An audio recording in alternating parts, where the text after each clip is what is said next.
इंद सद्वंदियाणम तिहुमण हित मधुर विसद्वक्काणम अंतातीत गुणाणम नमो जिणाणम जित भवाणम। पिछले वीडियो में हमने गाथा 6 का रिवीजन किया था और गाथा 7 जो है वो पढ़ी थी। आज हम गाथा 7 का पहले रिवीजन करते हैं। कुंद देव कहते हैं कि 6 द्रव्य एक दूसरे में प्रवेश करते हैं, एक दूसरे को अवकाश देते हैं, परस्पर दूध और नीर की भांति मिल जाते हैं। इसके बावजूद भी वे अपने अपने स्वभाव को नहीं छोड़ते। आचार्य कुंद देव ने अन्वयार्थ में ऐसा कहा है।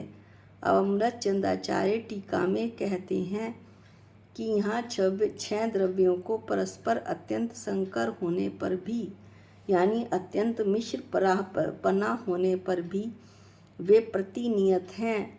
प्रतिनियत अपने अपने निश्चित स्वरूप से हटते नहीं हैं, अपने अपने स्वरूप को नहीं छोड़ते, ऐसा कहा है। परिणाम वाले होने पर भी, परिनिमित होने पर भी 6 के 6 द्रव्य सदैव नियत हैं, अपने अपने स्वभाव में रहते हैं, अपना अपना उत्पाद व द्रव्य है। इसलिए वे एकत्व को प्राप्त नहीं होते, अर्थात वे एक दूसरे रूप नहीं होते। जीव पुद्गल में नहीं मिल जाता, पुद्गल जीव में नहीं मिल जाता।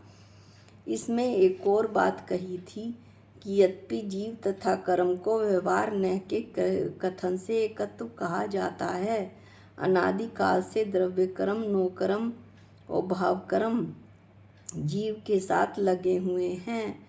जीव और एक साथ लगा हुआ है, लेकिन कभी भी जीव शरीर रूप नहीं हो गया और शरीर जीव रूप नहीं हो गया। एक दूसरे के स्वरूप को ये ग्रहण नहीं करते हैं। इस तरह गाथा 7 का हमने एक क्विक रिवीजन किया। इसके बाद हम गाथा 8 का पाठ करते हैं। सत्ता सव पयत्था सविस्रुवा अनंत पज्जाया भंगुप्पा दधुवत्ता सप्पड़ी वक्खा हवदी एक्का। इसको हम प्राकृत भाषा में ही लेने की कोशिश करते हैं अन्वयार्थ को। सत्ता सत्ता और जूं का त्यों पढ़ेंगे। सत्ता सत्ता भंगुप्पा दधुवत्ता उत्पाद व द्रव्यात्मक एका एक सर्व पदार्थ एका सब पयत्था सर्व पदार्थों में स्थित है। सविस्रुवा सविश्वरूप है। अनंत पज्जाया अनंत पर्याय में है। और सप्पड़ी वक्खा सप्रतिपक्ष है। हवदी है।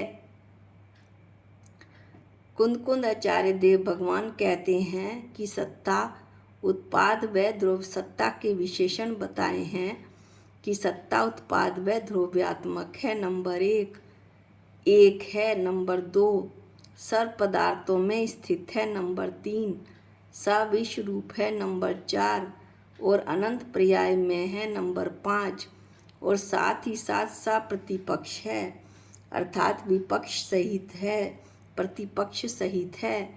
जब प्रतिपक्ष सहित हो गई तो 5 विशेषणों के 5 प्रतिपक्ष हो गए। इस तरह सत्ता के 10 विशेषण हो गए। अब अमृत चंदाचार्य टीका में कहते हैं कि यहाँ अस्तित्व का स्वरूप कहा है। अस्तित्व क्या है? अस्तित्व अर्थात सत्ता, सत्ता नामक सत का भाव अर्थात सत्व, सत का जो भाव है सत्व वही सत्ता है। सत का भाव क्या? सत्व सतपना, अस्तित्वपना, विद्यमानपना। सत तो है द्रव्य वस्तु और सत्ता है उसका विशेषण, विशेषता या गुण। जैसे धन और धनवान, धन किसके पास है? धनवान के पास है। धनवान का यह गुण है कि उसमें धन है, उसके पास धन है। इसी तरह सत्व द्रव्य का यह गुण है कि उसमें सत्ता है, उसमें सत्तापना विद्यमान है, सत्पना विद्यमान है, अस्तित्वपना विद्यमान है, अस्तित्वपना है उसमें।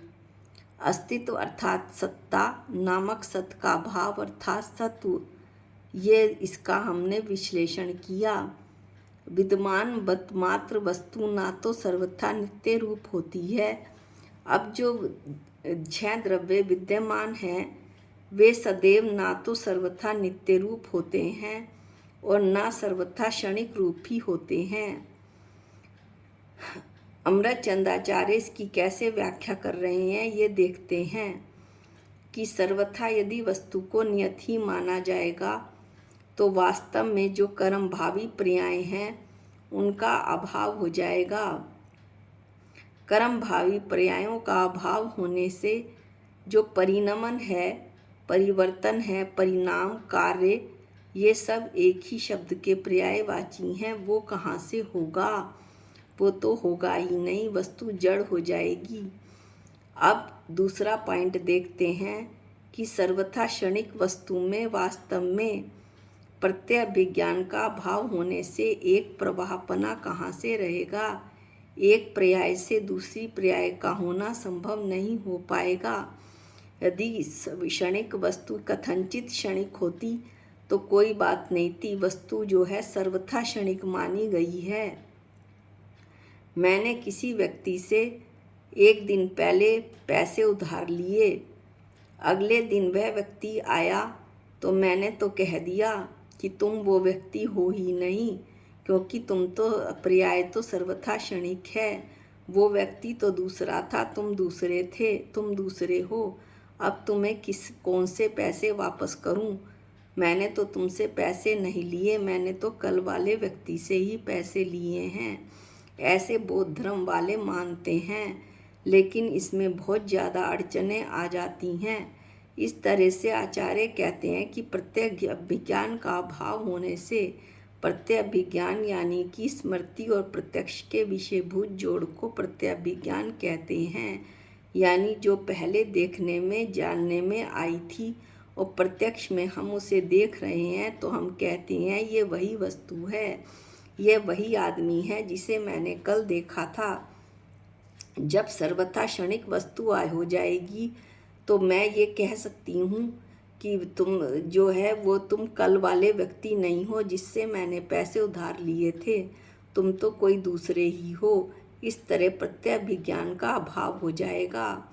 इसलिए प्रत्यय विज्ञान को बनाए रखने के लिए प्रत्यय विज्ञान के हेतुभूत कि प्रत्यय विज्ञान का ज्ञान कैसे हो, किसी स्वरूप से ध्रुव्य रहती हुई और किन्हीं दो क्रमवर्ती स्वरूपों से नष्ट होती हुई, उत्पन्न होती हुई, ये वस्तु के लिए कह रहे हैं कि प्रत्यय विज्ञान के हेतुभूत प्रत्यय विज्ञान को बनाए रखने के लिए वस्तु किसी स्वरूप से ध्रुव्य रहती है और किन्हीं दो क्रमवर्ती स्वरूपों से यानी उत्पाद और वैसे नष्ट होती हुई, उत्पन्न होती हुई।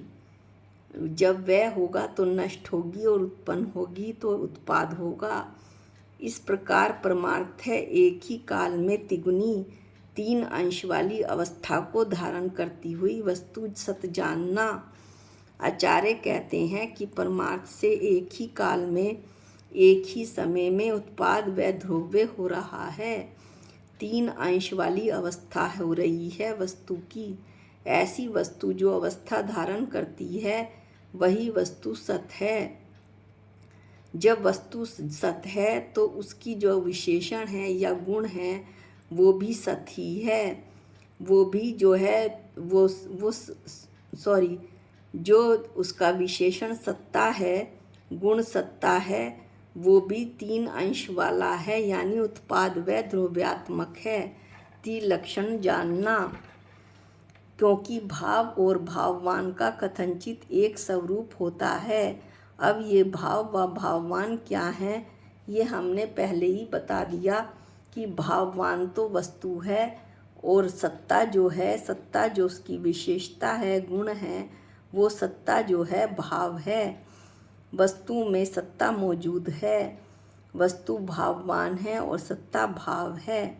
जैसे धनवान में धन मौजूद है, धनवान के पास धन मौजूद है, इस तरह तो भाव और भाववान कथनचित एक स्वरूप होता है और वह सत्ता एक है, क्योंकि यह त्रिलक्षण वाले समस्त वस्तु विस्तार का सादृश्य सूचित करती है। भाव और भाववान का कथनचित एक स्वरूप होता है, इसलिए सत्ता भी उत्पाद व ध्रुव्यात्मक है। और वह सत्ता, अब दूसरा पॉइंट आ गया कि उत्पाद व ध्रुव्यात्मक आचार्य ने सिद्ध कर दिया। दूसरा पॉइंट ये था कि सत्ता एक है। सत्ता एक कैसे है? सत्ता एक है क्योंकि सत्ता क्या है? त्रिलक्षण वाले समस्त वस्तु विस्तार का जितने भी विश्व में सभी द्रव्य हैं, समस्त द्रव्यों को की समानता को सूचित करती है कि सभी द्रव्यों में सत्ता है। सभी द्रव्य उत्पाद व ध्रुव्य वाले हैं, लेकिन इसका यह मतलब नहीं कि उन सभी वस्तुओं में जो उत्पाद व ध्रुव्य है या सत्ता है वो एक जैसी नहीं है। यद्यपि सत्ता है, उन सब में उत्पाद व ध्रुव्य हो रहा है, लेकिन सबका अलग अलग हो रहा है। मेरे जीव द्रव्य का अलग उत्पाद व ध्रुव्य हो रहा है, मेरी माता के जीव द्रव्य का अलग उत्पाद व हो रहा है, मेरे पिता के जीव द्रव्य का उत्पाद व ध्रुव्य अलग हो रहा है, लेकिन उत्पाद व ध्रुव्य सब में हो रहा है। इसलिए ये कह रहे हैं कि सभी द्रव्यों की समानता को सूचित करती है ये त्रिलक्षण वाली सत्ता। और वह सत्ता जो है सर्व पदार्थों में स्थित है। दूसरा विशेषण है, तीसरा विशेषण है कि सत्ता सर्व पदार्थों में स्थित है। वो कैसे? क्योंकि इसके कारण ही, किसके कारण? सत्ता के कारण ही सर्व पदार्थों में त्रिलक्षण की, उत्पाद व ध्रुव्य की, सत ऐसे कथन की तथा सत ऐसे प्रतीति की उपलब्धि होती है। इनका कहना ये है कि सत्ता सभी पदार्थों में स्थित है। यदि सभी पदार्थों में स्थित ना हो तो सत जो वस्तु सत है उस कथन की और सत की जो प्रतीति हमें हो रही है कि ये वस्तु सत है, वो नहीं हो पाएगी ऐसी प्रतीति। इसलिए सत्ता सभी पदार्थों में स्थित है। इसके कारण ही, किसके कारण? सत्ता के कारण ही सभी पदार्थों में क्या है? उत्पाद व ध्रुव्य है, त्रिलक्षण है, त्रिलक्षण वाले हैं पदार्थ। सत ऐसे कथन की तथा सत ऐसे प्रतीति की, यानी कि सत की जो श्रद्धा होती है कि उपलब्धि, सत की जो श्रद्धा की जो प्राप्ति हो रही है वो इसी बात से हो रही है कि सत्ता सब पदार्थों में स्थित है। और वह सत्ता कैसी है? वह सत्ता सविश्वरूप है। अब यहाँ से ये चौथा पॉइंट शुरू होगा, सविश्वरूप है। ये हम अगले वीडियो में बताएंगे। इस वीडियो में इतना ही। यहाँ पर हमने 3 विशेषण पढ़ लिए सत्ता के कि सत्ता उत्पाद व ध्रुव्यात्मक है, ये कैसे है ये भी बतला दिया, और यह एक है ये भी बतला दिया, ये सर्व पदार्थों में स्थित है यह भी बतला दिया। और 2 विशेषण रह गए हैं, सविश्वरूप और अनंत पर्याय में, और उसका सप्रतिपक्ष तो बताना ही होगा, तो ये अगले वीडियो में बताया जाएगा। आज के लिए इतना ही। निज निधि निज में बताई, ये अनंत उपकार है, इसके लिए जिन वाणी माँ को वंदनानंत बार है, वंदनानंत बार है। सबको जय जिनेंद्र।